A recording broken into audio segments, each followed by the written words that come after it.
A paz do Senhor a todos, Denilson Maciel por aqui mais uma vez e vamos dando continuidade na nossa aula da Escola Bíblica Dominical. Estamos aí na lição de número 5, quando fala a instituição da monarquia em Israel. Esta lição do dia 3 de novembro de 2019.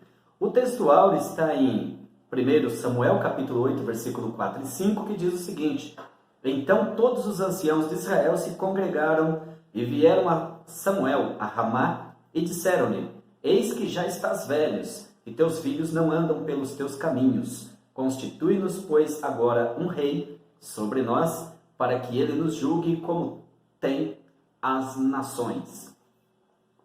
A verdade prática diz o seguinte: antes de tomar uma decisão, o crente precisa buscar a orientação de Deus para que não venha a sofrer dolorosas consequências. É coisa séria, né? Bom, o textuário, precisamos analisar alguns detalhes, né? Primeiro, está no capítulo 8 de 1 Samuel, precisa lembrarmos, né? Está no capítulo 8, versículo 4 e 5. Embora o capítulo 8 de 1 Samuel tenha 22 versículos. E o capítulo 8, na verdade, ele trata sobre o fim da teocracia. Esse momento é um momento de mudança, né? A teocracia, aquele período ali dos juízes, e aí você tem, ou tivemos Eli, e depois, né, na sucessão de Samuel, mas continuava então a teocracia, ou seja, governo de Deus. E agora está acontecendo a mudança, né? Porque vai deixar de ser a teocracia para ser a monarquia.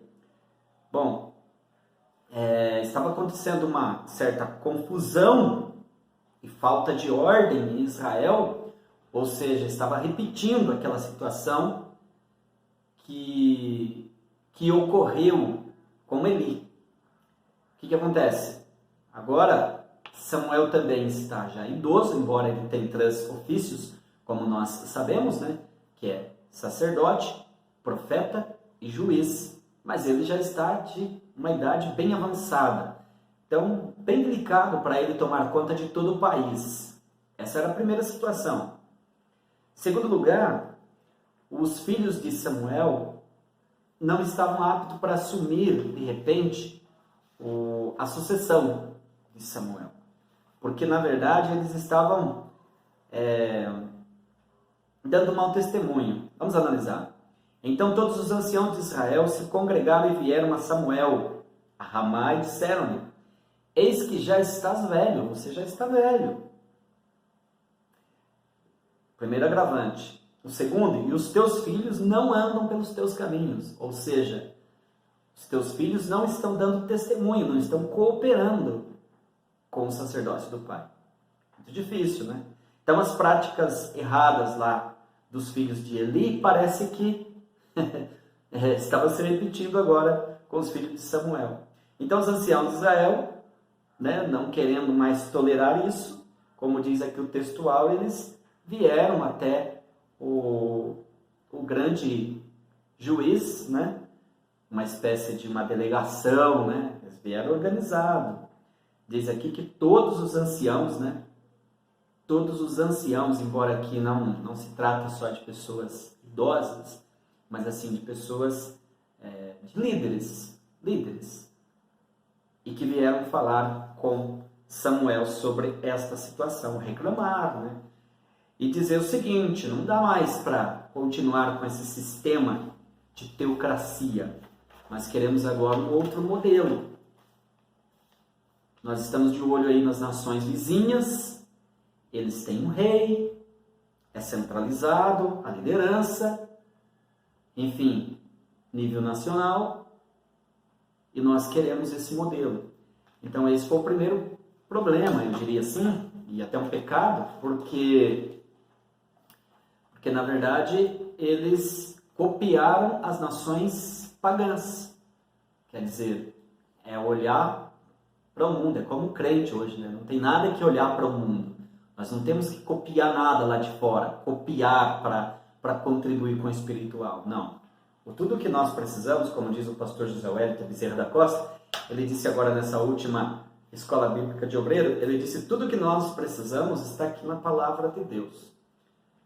Não tem que olhar para o mundo, copiar do mundo para colocar no altar. Não há necessidade. Então esse foi o problema, eles quiseram olhar lá fora e copiar esse tipo de liderança para trazer para o povo de Deus. Desastroso, né? Bem, e o que eles falaram foi o seguinte, nós queremos um rei. Constitui-nos, pois, agora um rei. Olha, constitui-nos, pois, agora um rei sobre nós, para que ele nos julgue, como tem todas as nações. Então, 1 Samuel 8, 4 e 5, onde está aí o textual, esse é o textual da lição. Então, eles queriam ser igual às nações pagãs. Isso para Samuel foi muito ruim, era tudo que ele repudiava, né? Então Samuel ficou muito triste, foi orar a Deus, orar ao Senhor por conta dessa situação, e Deus falou, não, fique tranquilo, eles não rejeitaram você, eles rejeitaram a mim, porque o sistema de governo que é teocracia, ou seja, é governo de Deus, é eu que governo, eu que sou o rei. Nós vamos ver aí mais adiante que, na verdade, iria, sim, ter um rei, ia ter esse momento, mas não da forma que eles quiseram impor, né? Ter um rei já era a vontade de Deus, mas não dessa forma da atitude do povo, copiar as nações pagãs. Muito bem, a leitura bíblica em classe, então, está em 1 Samuel, capítulo 8, vamos estar atento aí, é capítulo 8, do versículo 4 ao 7, e também no capítulo 10, do versículo 1 ao 7, é onde está a leitura bíblica em classe, que é a base para o comentário da lição. O objetivo geral é mostrar que, para tomar decisões, o crente deve pedir orientação a Deus. Só essa frase aqui já daria para lecionar a aula, viu? Mostrar que, para tomar decisões, o crente deve pedir orientação a Deus. O que tem de pessoas, na linguagem popular, aí, enrolada, complicada hoje, porque querem fazer as coisas da própria cabeça, não está nem aí, né? Teve um sonho e já vai fazendo as coisas. Teve um sentimento, uma emoção, já vai fazendo. Não é assim que funciona. Depois fica lá chorando. Então, para tomar decisões, precisa pedir orientação a Deus, precisa orar, precisa buscar a graça do Senhor. Os objetivos específicos, conceituar a monarquia, quer dizer, trabalhar bem sobre a monarquia, explicitar a escolha de Saul como rei e especificar o rei que o povo escolheu. Será que fizeram uma boa escolha? Na interação aqui com o professor, a vida cristã passa pela tomada de decisões, então não tem como negar. Tem gente que também é muito sossegada, né? Não quer tomar decisão nunca na vida. Não é assim. Vida de cristão é vida de decisões. Eventualmente você precisa tomar decisões. Obreiros, né? Eu trabalho na formação de obreiros. Obreiro também. Não adianta ele ficar chorando pelo pastor, que não tem oportunidade, que não sei o quê. Não, amigo. Tem que tomar decisões debaixo da graça, debaixo da unção, debaixo da bênção, mas decisões para fazer a obra de Deus precisa tomar sim, tá? Agora, tomar essas decisões sem buscar a direção de Deus, aí sim, aí é trazer prejuízo. Então, decisões têm que ser tomadas, mas precisa buscar a direção de Deus. A lição desta semana é um importante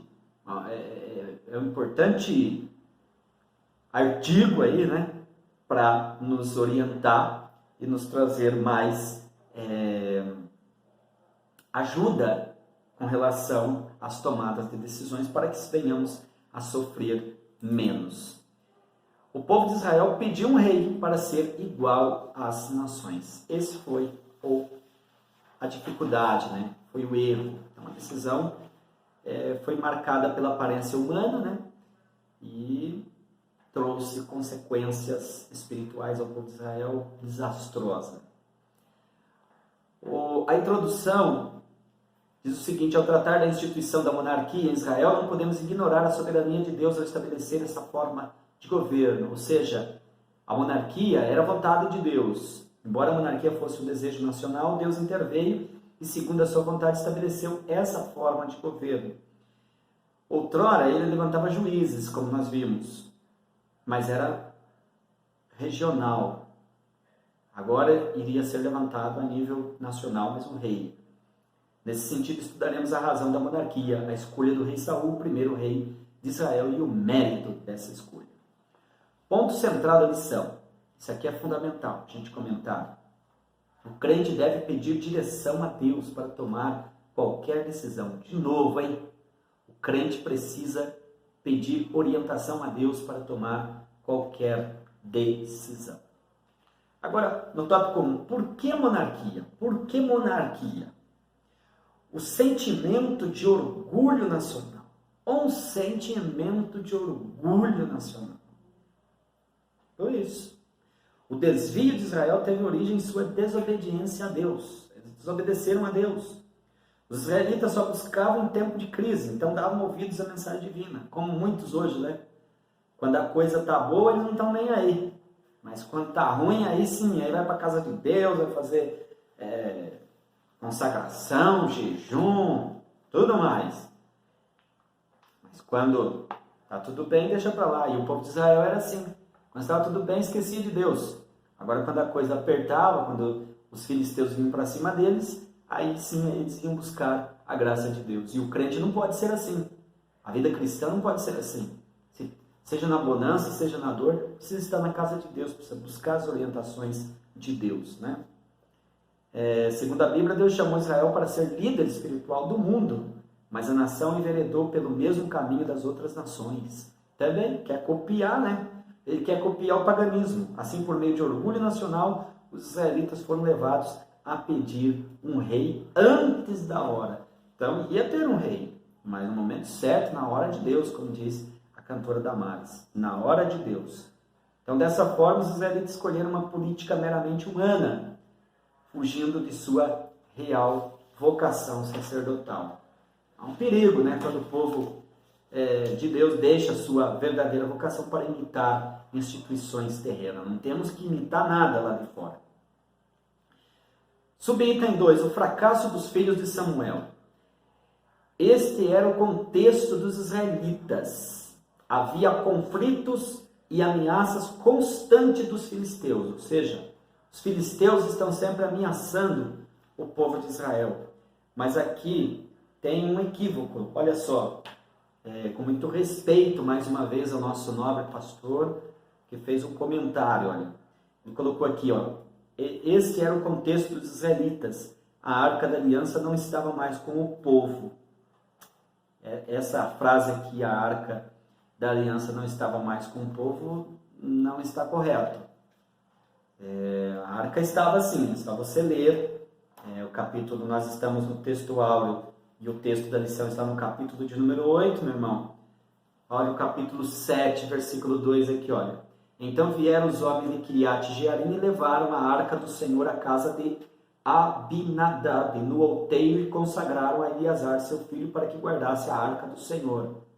Sucedeu que, desde aquele dia, a arca ficou em Kiriat Jearim, e tantos dias se passaram que chegaram a 20 anos, e toda a casa de Israel dirigia lamentações ao Senhor. Então, é o seguinte, ó, fica claro, a arca estava sim em Israel. Tá? Então, a arca da aliança não estava mais com o povo, é equívoco, estava sim.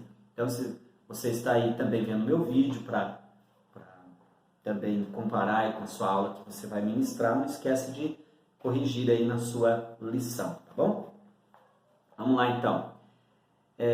Mas, sim, o contexto era esse. Havia conflito e ameaças constantes dos filisteus. Os filisteus estavam ameaçando sempre o povo de Israel, isso é fato. Mas a Arca da Aliança estava na casa de Abinadab, em Kiriat Jearim. Os filhos de Samuel não andavam em caminhos retos. Nesse sentido, o pedido do ancião tocou o coração do profeta. O pedido dos anciãos tocou o coração do profeta, ou seja, de Samuel. Samuel não gostou nem tão pouco, pois ele sabia que os filhos não tinham condições morais nem espirituais para substituir. Que pena, né? Embora não é hereditário, né? Obreiro não é hereditário, não é porque o pai é que o filho tem que ser.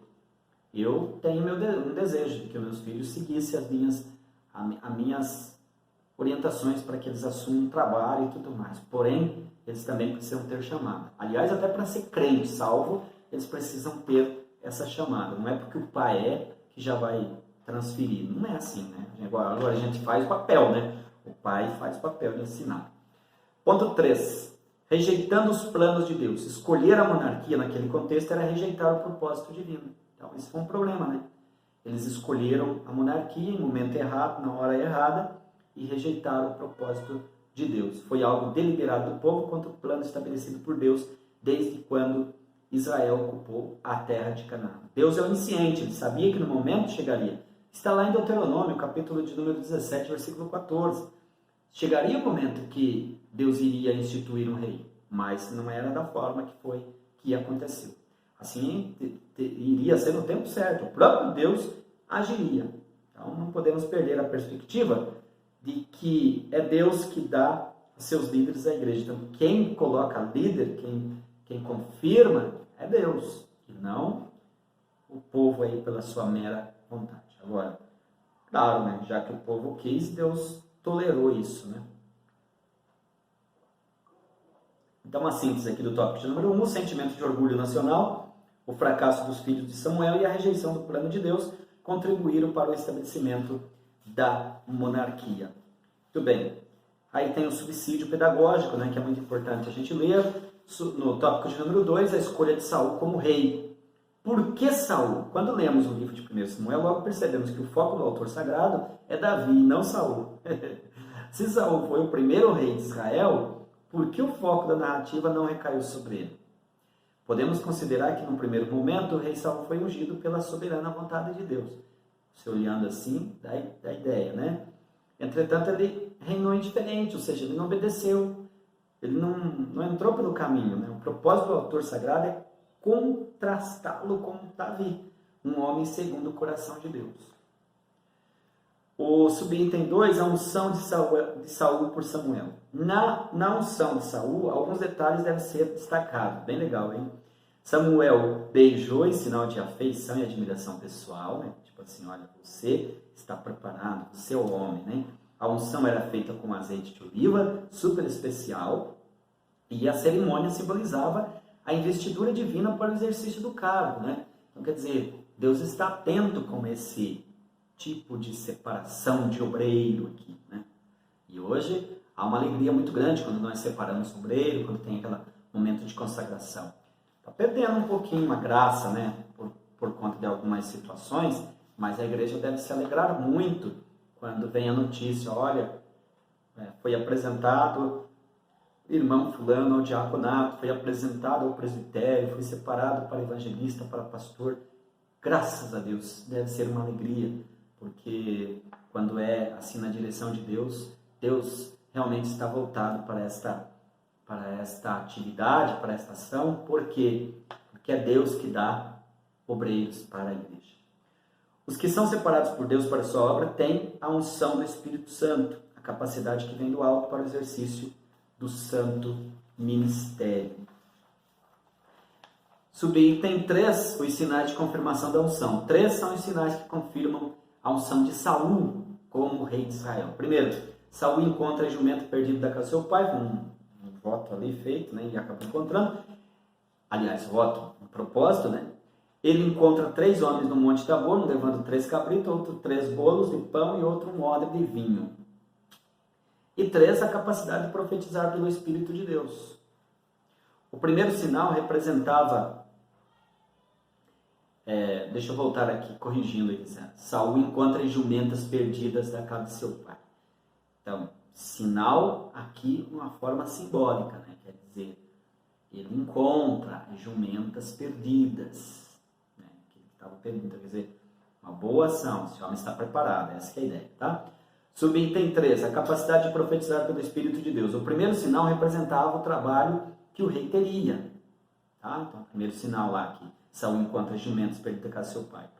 Representa o trabalho que ele teria. Segundo, que encontra 3 homens no Monte Tabor e tal, aponta para o sustento divino para a tarefa de Saul. E o terceiro, né, que é a capacidade de profetizar pelo Espírito de Deus, o rei reinaria sob a unção do Espírito de Deus. Que legal. Então, quem Então, no primeiro momento, a gente enxerga sim que ele foi aprovado por Deus. E trazendo aí para a aplicação dos nossos dias, é o seguinte: quem é chamado para o ministério também, né? Deve ser pessoa que trabalha, é trabalhador, é dedicado, e que ele também se sustenta pelo alimento sagrado, pela palavra de Deus, para estar preparado, e deve ser uma pessoa cheia do Espírito Santo. A jornada ministerial é pesada, por isso, se a pessoa ficar cocheando em dois pensamentos, ele não vai dar conta do recado. O que tem de obreiro começando e já parando? Dirige uma congregação 3 meses e não passa no teste, ele mesmo entrega, não sei o quê.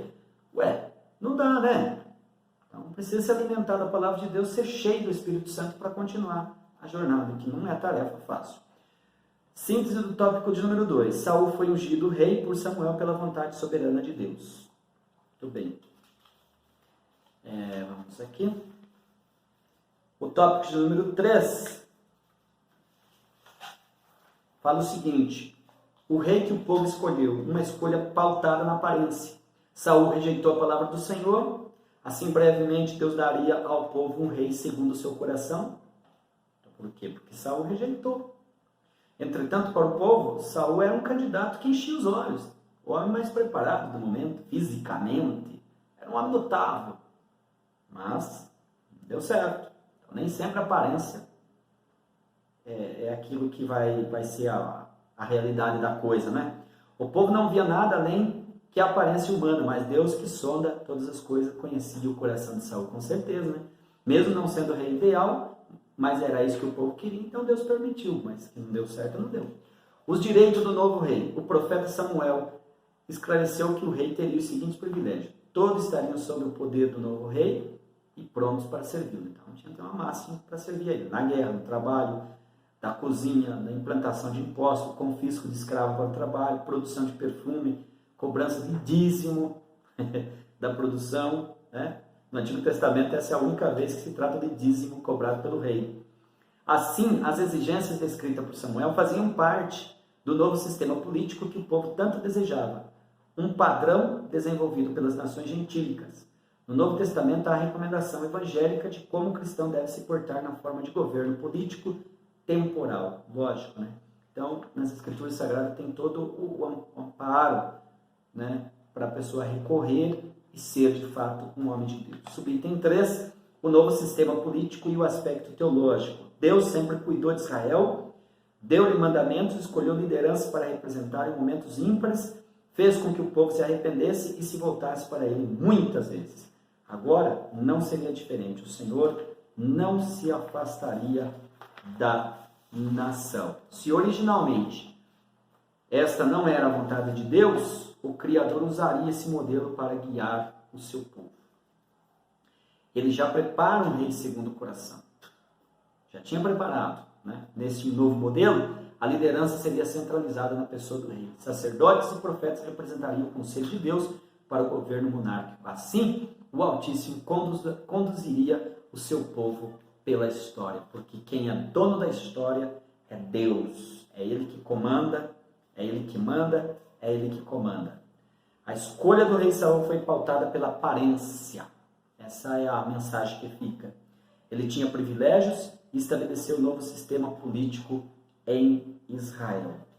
É um subsídio bíblico-teológico aí para acompanhar, e nas considerações finais, Deus é o Senhor da história. Deus nunca perde o controle da história. Muitas vezes não conhecemos seus caminhos nem propósitos, mas sabemos que sua vontade é sempre a mais perfeita. Por isso que a oração do Pai Nosso, Jesus ensinou e disse: seja feita a tua vontade, assim na terra como no céu. Temos que ter a humildade de fazer nossas orações e esperar que a vontade de Deus prevaleça. Não podemos perder de vista que o Pai é quem governa a nossa vida. Como crente, devemos buscar a bênção de que a nossa vontade e escolha estejam sempre bem alinhadas com a vontade de Deus. Meu querido irmão, minha querida irmã, meu amigo, obrigado aí por acompanhar esse comentário, na verdade, né? Porque você veio aqui preparadinho, né? Para não errar muito. Mas desejo para você uma ótima aula próximo domingo às 8h30. E você que mora aqui na cidade de Cabreúva, é meu convidado a estar comigo na Rua França, 615, bairro Vilarejo, Cabreúva, às 8h30 da manhã. A gente se vê no próximo vídeo. Que Deus te abençoe.